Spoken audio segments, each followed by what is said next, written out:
এক সপ্তাহ পার, কিন্তু পশ্চিম এশিয়ায় যুদ্ধ থামার কোনো লক্ষণই নেই। তেহরানে এদিনও একের পর এক বিস্ফোরণের ছবি সামনে এসেছে। তেহরানের মেহরাবাদ আন্তর্জাতিক বিমানবন্দরেও প্রবল বোমাবর্ষণের খবর মিলেছে। পাল্টা আমেরিকার আব্রাহাম লিঙ্কন যুদ্ধজাহাজে ক্ষেপণাস্ত্র হামলা চালিয়েছে ইরান। ক্লাস্টার মিসাইল দিয়ে ইসরায়েলের উপর পাল্টা আঘাত হেনেছে তেহরান, যার জেরে তেল আভিভে ব্যাপক ক্ষয়ক্ষতির খবর মিলেছে।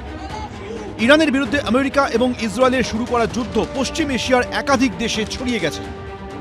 এই পরিস্থিতিতে ইরানের প্রতি রোষ তৈরি হয়েছে ইরানের প্রতিবেশী দেশগুলির মধ্যে। এরই মধ্যে এদিন ক্ষমা চেয়ে নিয়ে শর্ত সাপেক্ষে হামলা বন্ধের ইঙ্গিত দিয়েছেন ইরানের প্রেসিডেন্ট মাসুদ পেজেশকিয়ান। তিনি বলেন, প্রতিবেশী দেশগুলোর সঙ্গে ইরানের কোনো শত্রুতা ও বিদ্বেষ নেই। যা হয়েছে সেই অনাকাঙ্ক্ষিত ঘটনার জন্য আমরা ক্ষমা প্রার্থী। অন্য কোনো দেশ দখল বা আক্রমণ করার কোনো ইচ্ছা ইরান নেই। আমরা প্রতিবেশী দেশগুলোর ওপর হামলা চালানো বন্ধ করব যদি না তাদের ভূখণ্ড থেকে আমাদের উপর কোনো আক্রমণ চালানো হয়।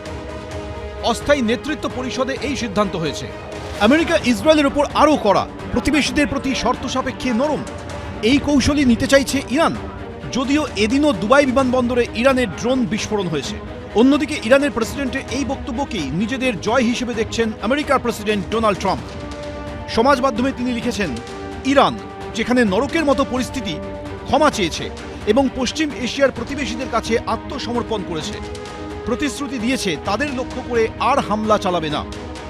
ইসরায়েল ও আমেরিকার লাগাতার আক্রমণের কারণে এই প্রতিশ্রুতি ইরানের। পশ্চিম এশিয়া দখল করে শাসন করার চেষ্টা করছিল ইরান। হাজারের বেশি বছরের মধ্যে প্রথমবার ইরান পশ্চিম এশিয়ার দেশগুলোর কাছে হেরে গেছে। তারা বলেছে, ধন্যবাদ প্রেসিডেন্ট ডোনাল্ড ট্রাম্প, আমি পাল্টা অভিবাদন জানিয়েছি। ইরান এখন আর পশ্চিম এশিয়ার শক্তিমান জবরদখলকারী নয়, তারা পশ্চিম এশিয়ায় পরাজিত। একটা বড় আঘাত এসছে দুবাই এয়ারপোর্টে, এবং সেটা বেশ বড় সড়ো, কারণ দুবাই এয়ারপোর্টের কি বলে বিমান ওঠা নামা আপাতত বন্ধ আছে।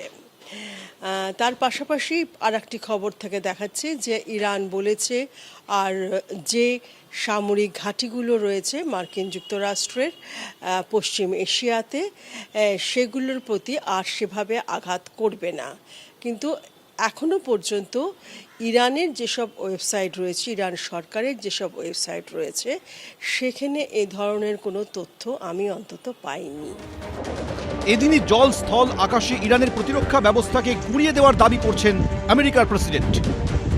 Iran were doing very well.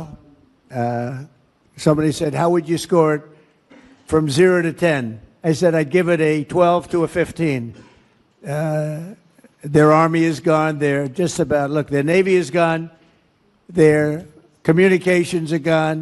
Their leaders are gone. Their air force is wiped out entirely. Donald Trump যখন এই দাবি করছেন, তখন পশ্চিম এশিয়ার একাধিক দেশে আমেরিকার এয়ার ডিফেন্স সিস্টেমে আঘাত আনার দাবি করেছে ইরান। তেহরানের দাবি, জর্ডানে আমেরিকার অতি শক্তিশালী terminal high altitude area defence বা থার্ড রেডার ব্যবস্থাকে মিসাইল হানায় ধ্বংস করে দেওয়া হয়েছে। সূত্রের খবর, ভারতীয় মুদ্রায় এই থার্ড রেডার ব্যবস্থার মূল্য প্রায় 2800 কোটি টাকা।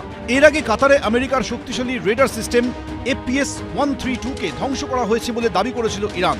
সৌদি আরবের প্রিন্স সুলতান বিমান ঘাঁটিতে ইরানের ব্যালিস্টিক ক্ষেপণাস্ত্র হামলার ভিডিও সামনে এসেছে। সব মিলিয়ে পশ্চিম এশিয়ায় যুদ্ধ নিয়ে উদ্বিগ্ন গোটা বিশ্ব।